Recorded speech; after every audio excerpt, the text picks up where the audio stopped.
Bem-vindo aqui ao seu consultório na Novo Tempo Portugal, ao seu médico de família. É um prazer enorme estar na sua companhia. Hoje vamos falar de obstipação. Tenho comigo mais uma vez a doutora Cláudia Neves. Cláudia, mais uma vez, bem-vinda. Muito obrigada. E mais uma vez, obrigada por estar aqui neste consultório diferente, não é? Aqui somos sempre nós os dois. É verdade. Aqui não há ninguém sem médico de família. Há médico de família para todos. Cláudia, antes de entrarmos no assunto sobre precisamente a questão que nos traz hoje da obstipação, começo por perguntar, é algo comum que acontece em termos de... É muito comum, muito comum. Em todas as idades, mais nas pessoas mais idosas e nas grávidas, mas é muito comum mesmo. Antes de falarmos da obstipação, até para compreendermos melhor depois como é que funciona e onde é que surgem os problemas, fala-nos um pouquinho de como funciona o aparelho digestivo para depois percebermos o que é que pode estar a falhar. Ok. Todos nós estudámos na escola e para aqueles que nos estão a ver e a ouvir, eu penso que vão entender. O aparelho digestivo começa na boca. Quando nós pomos os alimentos na boca, começa logo aí a digestão. A própria mastigação já faz parte. A mastigação fisicamente e enzimas que se libertam na própria saliva que vão começar realmente a fragmentar os alimentos nos seus constituintes, que são os nutrientes.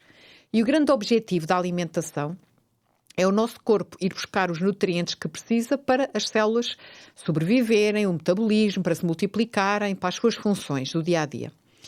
E ao iniciar na boca, forma-se depois o bolo alimentar, passa o esófago, chega ao estômago, está ali umas cerca de 2 horas, mistura-se com o conteúdo do estômago, que tem vários tipos de substâncias que ajudam também nesse processo de fragmentação dos alimentos. Depois passa ao intestino delgado, o duodeno, a primeira parte, e já sabemos que o intestino tem cerca de 6, 7 metros, e é no intestino, na parede do intestino, que se dá essa chamada absorção. Os nutrientes, já em moléculas pequeninas, passam de dentro do intestino para o sangue.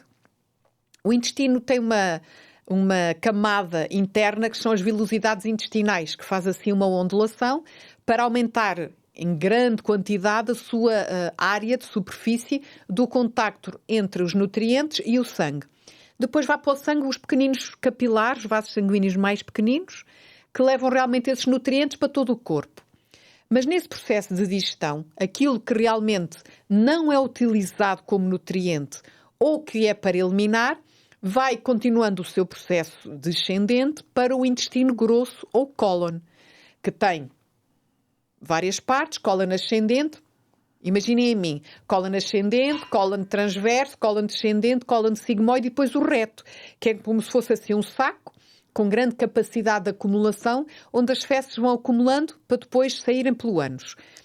Ao passar neste processo do cólon, o nosso cólon, a parede do intestino, ainda vai puxar mais alguma água que esteja ali. Ou seja, as fezes vão endurecendo ao passar pelo cólon. Quando realmente vai ali acumulando no reto, é quando nos dá vontade de defecar. Outro aspecto importante é que este processo desenvolve-se não só porque é descendente, mas pelos movimentos peristálticos das paredes do intestino, que vão empurrando realmente a massa fecal, cerca as ondulações. E quando isto funciona bem realmente, nós temos vontade, vamos defecar e tudo às mil maravilhas. O problema é que normalmente às vezes não é bem assim. E quanto mais tempo nós temos as fezes no intestino grosso, no cólon, mais elas vão ficar secas e duras, porque realmente o intestino vai absorver o resto da água que existe naquelas fezes. E as fezes ficam mais duras e mais difícil depois é a sua expulsão através do ânus. Tu disseste que era muito frequente, mas normalmente trazes-nos algumas estatísticas. Tens números Sim. em Portugal? Estima-se que cerca de 15% da população portuguesa sofra de obstipação. E quando se fala 15%, é de obstipação ao longo do tempo.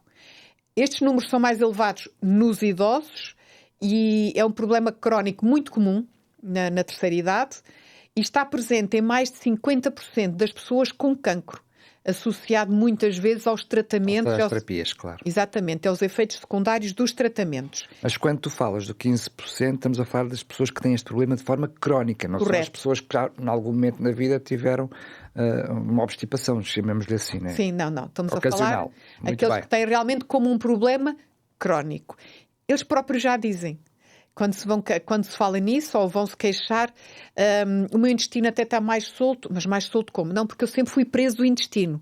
As pessoas falam em prisão de ventre, falam o intestino preguiçoso. Há várias formas de dizer. Mas realmente afeta pessoas em todas as idades. Temos crianças, que eles próprios já têm este problema também. Não é uma doença. A obstipação não é uma doença, é um sintoma. É algo que a pessoa sente. E realmente esta dificuldade em evacuar diariamente, que deveria ser o normal. O considerado normal é nós realmente expelirmos fezes 1 ou 2 vezes por dia. Isto é o considerado um intestino que realmente tem um trânsito regular. Quando realmente estas dejeções são pouco frequentes, o que é considerado pouco frequente? Standardizou-se que era menos de 3 vezes por semana. Ou seja, quem faz dia sim, dia não, até não está mal. Mas se fizer menos de 3 vezes por semana, é obstipação. Ou porque diminui, por exemplo, imaginemos uma pessoa que tem um determinado... Todos nós temos o nosso ritmo de funcionamento do chamado trânsito intestinal. Imagina que é uma pessoa que nota que agora está a fazer muito menos quantidade, ou que a consistência mudou, ou que as fezes têm formatos muito diferentes e que mudou drasticamente. Tudo isto pode estar a desenvolver uma obstipação que não tinha também. E isto ocorre realmente quando as fezes se tornam muito duras porque permanecem muito tempo no intestino. Afeta mais as mulheres do que os homens. Interessante. E é comum, como eu já disse, nos mais velhos e durante a gravidez. O que é que tu consideras que é a obstipação? Não sendo uma doença, como é que podemos dizer? É só pelo tempo que temos dificuldade? É aí que se considera que é obstipação? Como é que tu considera-se obstipação quando numa semana tu tens menos de 3 dejeções. Mas se for só naquela semana?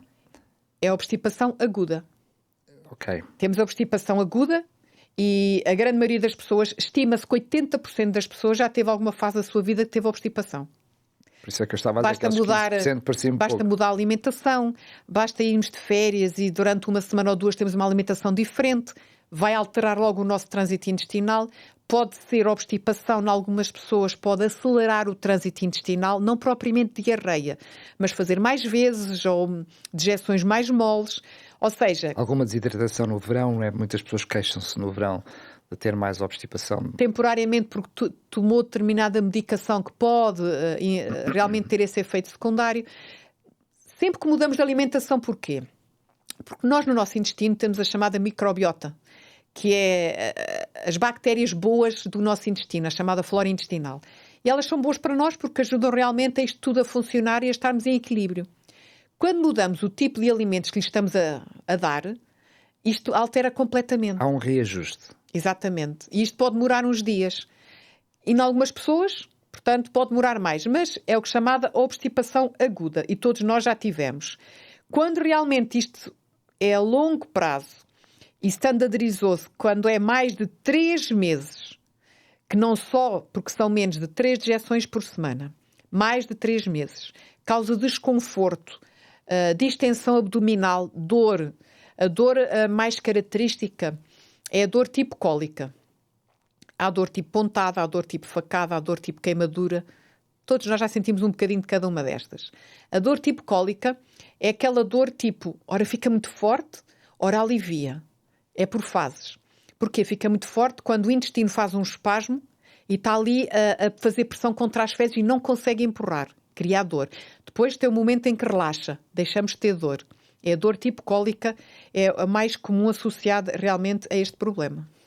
Muito bem, já sabemos o que é obstipação, aguda vezes crónica.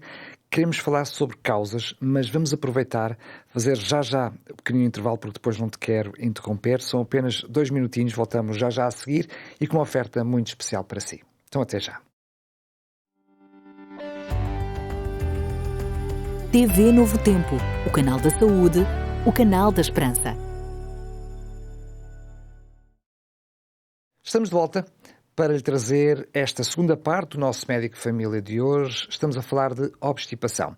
E como lhe disse, tenho uma oferta muito fantástica para si. É um guia de estudo preparado por vários especialistas. Vimos hoje a doutora Cláudia a falar-nos desta nossa máquina que é o aparelho digestivo, que tudo funciona perfeito, de forma perfeita, e quando esta máquina tem uma pequenina falha, temos logo problemas. Aqui, a máquina humana é um guia de estudo que lhe diz, que lhe mostra como ter esta máquina saudável, com um estilo de vida saudável, com dicas muito práticas, até com algumas dicas de transição para um estilo de vida saudável. E o melhor de tudo é que é mesmo totalmente gratuito. Basta enviar-nos uma mensagem a dizer máquina humana para o 933 93 9291. 933 93 9291. Estamos a falar de obstipação e agora sim, já mencionaste algumas delas, de uma forma até muito genérica, mas mais concretamente, quais são as causas conhecidas para a obstipação? Em algumas pessoas pode nem ser identificada a causa direta, pode ser várias circunstâncias que podem levar realmente à obstipação. Mas existem vários fatores que podem contribuir para esse sintoma, para esse problema de saúde. Pode ser a alimentação que não está a ser a mais adequada em termos de quantidade de fibras, frutas, legumes, cereais integrais, pensar naqueles alimentos que têm fibras. O que é que são as fibras? As fibras são aqueles constituintes que são dentro do grupo dos hidratos de carbono, em termos de nutrientes, que quando nós ingerimos não vão ser absorvidos no intestino delgado, vão ser eliminados. Mas com um papel muito importante no nosso organismo. Qual é o grande objetivo? É aumentar a massa fecal. Porquê? Imaginemos, o intestino é um tubo. Se realmente nós não tivéssemos fibras, as fezes eram de menor volume, é difícil o intestino empurrar uma coisa que é pequenina. Se realmente tivermos bastantes fibras, aumenta a massa fecal e é mais fácil o intestino empurrar uma coisa grande. Essas fibras servem como escovilhão, imaginemos, que é para limpar realmente. E é importantíssimo porque, normalmente, aquilo que nós comemos vai ser expelido, o que não é utilizado, cerca de 48 horas depois. Mas se nós tivermos obstipação, veja a quantidade de horas que realmente ali as fezes vão estar empactadas, paradas no intestino. Às vezes dias. Às vezes dias. Muitas vezes, algumas pessoas dias. Porquê que isso é mau? Porque quanto mais tempo em que as fezes estão em contacto com a mucosa do intestino, maior a toxicidade. Porque aquilo são substâncias para eliminar. E aumenta a probabilidade, por exemplo, do cancro do intestino, o cancro do cólon e do reto. Este é um dos problemas que tem a ver realmente com alimentação pobre em fibras. E nós, portugueses, devíamos ingerir mais fibras. Importante também a ingestão de líquidos. Se nós não ingerirmos água, dificilmente vamos ajudar a empurrar. E isto acontece muito na terceira idade, porque realmente nos idosos o centro da sede, que dá o alerta que a pessoa deveria beber, já não funciona muito bem. Eu costumo dizer, devem beber mesmo sem ter sede, pelo menos 6 a 8 copos de água por dia fora das refeições. Aliás, se já têm sede, já ali uma carência, não é? Exatamente. Quando temos sede já falta cerca de 2% de água. Se tivermos a pele seca já falta cerca de 6% de água. Pele seca não é só pele a descamar. É nós fazemos isto e fica lá a prega, a chamada prega cutânea. Sempre que por alguma razão há mudança na nossa rotina ou no nosso estilo de vida, na alimentação já falámos aqui um bocadinho, pode haver realmente esta alteração também do trânsito intestinal. Não haver exercício físico também pior, é outro fator que agrava. A atividade física melhora os movimentos peristálticos do intestino. Se nós estamos sempre parados, mais dificilmente o intestino vai realmente ter uma atividade motora peristáltica. São músculos também, não é? Que estão a funcionar. É um músculo que funciona independente da nossa vontade, mas que a nossa atividade, utilizando os grandes grupos musculares, ajuda também nestes movimentos. Em algumas pessoas, isto agora depende das circunstâncias de cada um, o facto de não ter privacidade para ir à casa de banho, sentem-se constrangidos para ir defecar numa casa de banho pública no momento em que têm vontade. Quando nós não defecamos no momento em que temos vontade, mais duras e secas ficam as fezes. Aumenta a probabilidade de ficar ali as fezes impactadas. Ignorar repetidamente o desejo de ir à casa de banho aumenta realmente este problema também. Alguns medicamentos têm este efeito secundário de obstipação, ou porque secam mais as fezes, ou porque diminuem os movimentos peristálticos do intestino. A própria problema mental e emocional, a ansiedade, a depressão, o stress também pode interferir com o trânsito intestinal. Há pessoas com ansiedade que têm diminuição destes movimentos e, ao oposto, há pessoas com ansiedade que aumentam o peristaltismo intestinal e que vão mais vezes à casa de banho. Acontece pessoas, por exemplo, na fase de estudantes, antes dos testes, antes dos exames, vão muitas vezes à casa de banho. Ou pessoas quando têm uma entrevista de emprego. Estou a dar exemplos práticos, mas em situações de stress. E a própria gravidez. Porquê? Porque a grávida tem um aumento de uma hormona que é a progesterona, que realmente ela é relaxante muscular e vai relaxar também as paredes do intestino. O próprio facto de estar grávida diminui os movimentos peristálticos do intestino. E não só, muitas mulheres até ficam incontinentes durante um período de tempo, não é? E esta obstipação na gravidez é mais frequente no primeiro trimestre, no início da gravidez. Claro que também a obstipação é um sintoma, como já falámos, e pode ser um sintoma de outras doenças. Pode não ser um problema causado por estes fatores que eu referi, pode ser porque está associado a outras doenças que a pessoa tenha, seja uma doença autoimune, como por exemplo lúpus, a doenças endócrinas, metabólicas, como por exemplo um problema da tiroide, a esclerose múltipla, problemas neurológicos, doença de Parkinson, um AVC, se realmente atingir a parte do cérebro que tem a ver com essa motilidade. Ou pode ser uma doença que afeta o próprio intestino. A síndrome do cólon irritável, que está muito associado a fases de obstipação alternando com fases de diarreia. A doença de Crohn é uma doença inflamatória do intestino, em que pode também dar obstipação, pode dar sangue nas fezes. E vemos aqui doenças em que a obstipação é um sintoma, um sinal de que existe outro problema.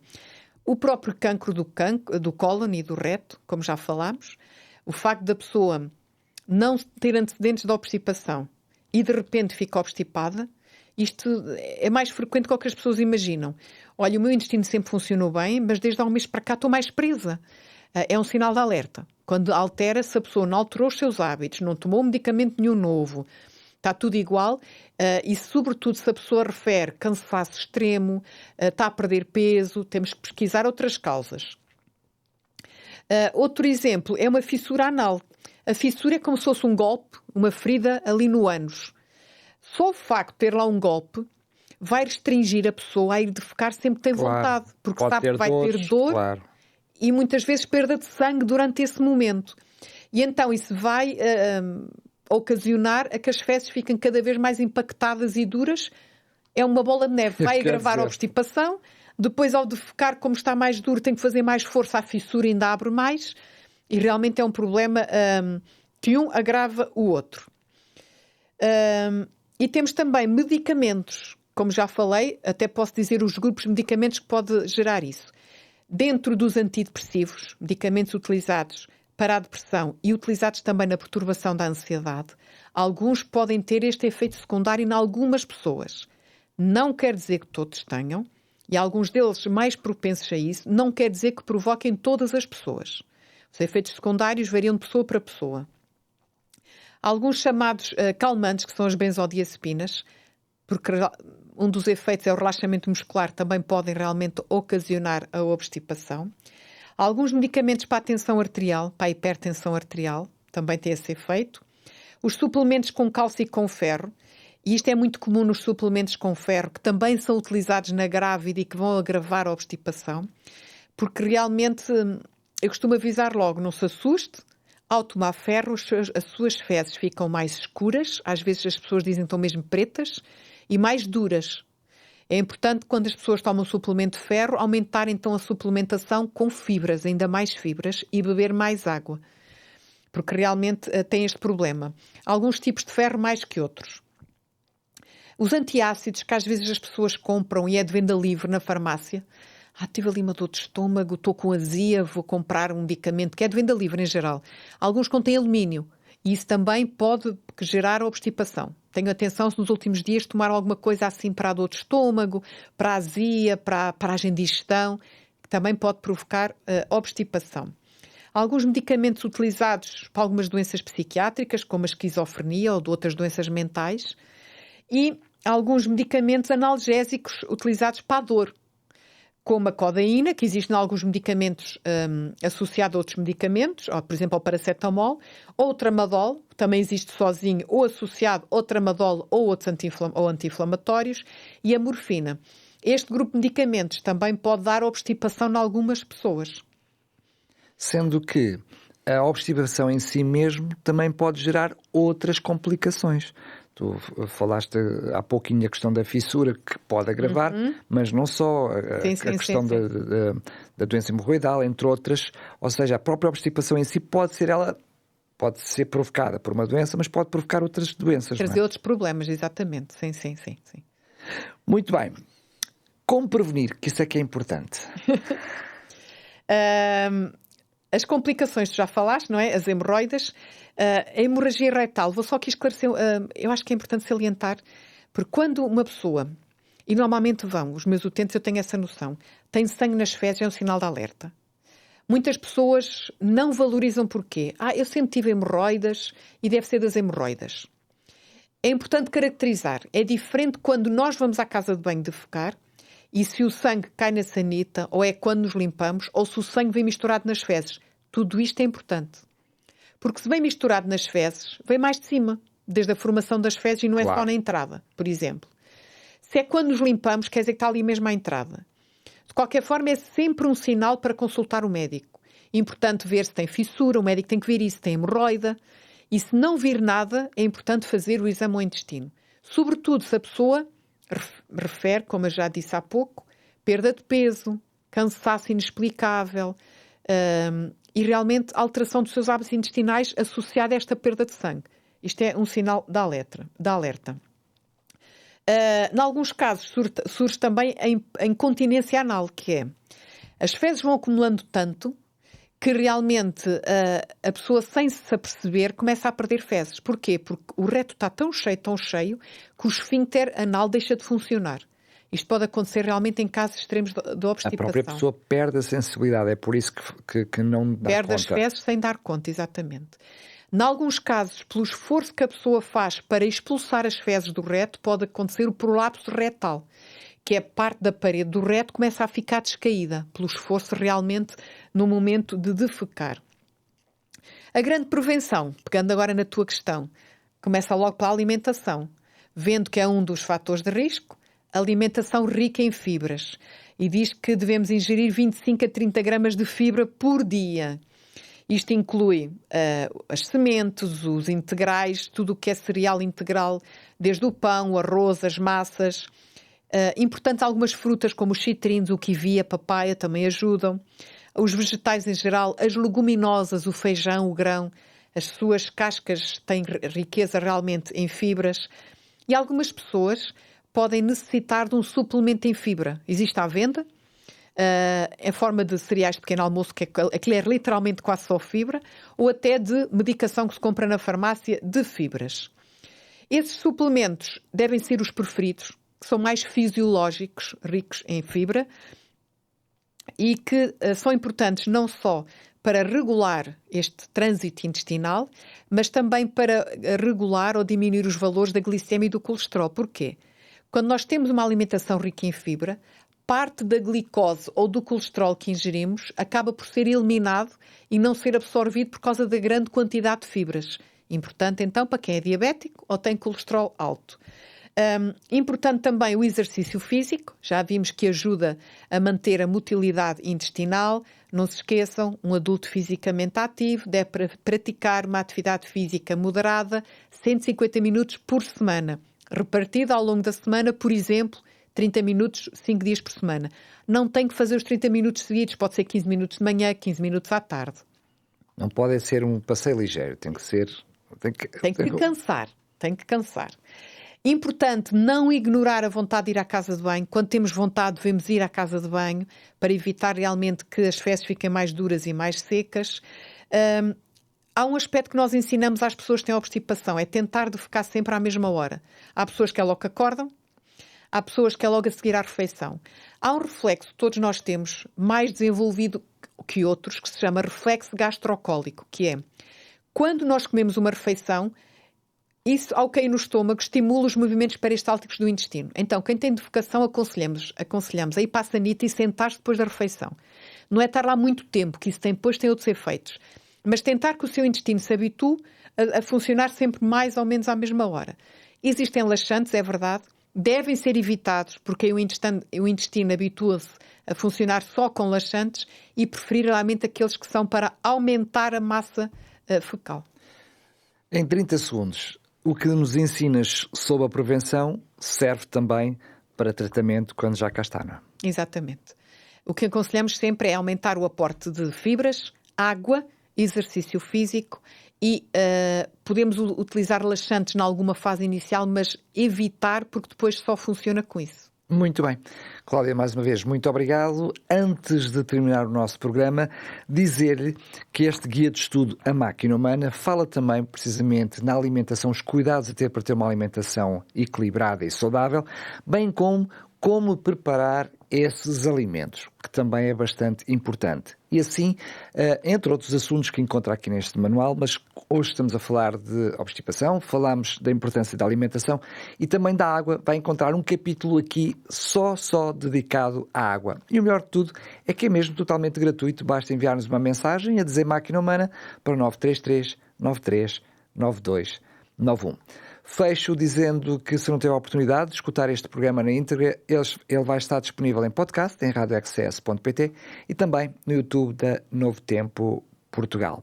Voltamos para a semana com mais um médico de família. Já sabe, aqui este consultório é para si e aqui não há ninguém sem médico de família. Até ao próximo programa, se Deus quiser.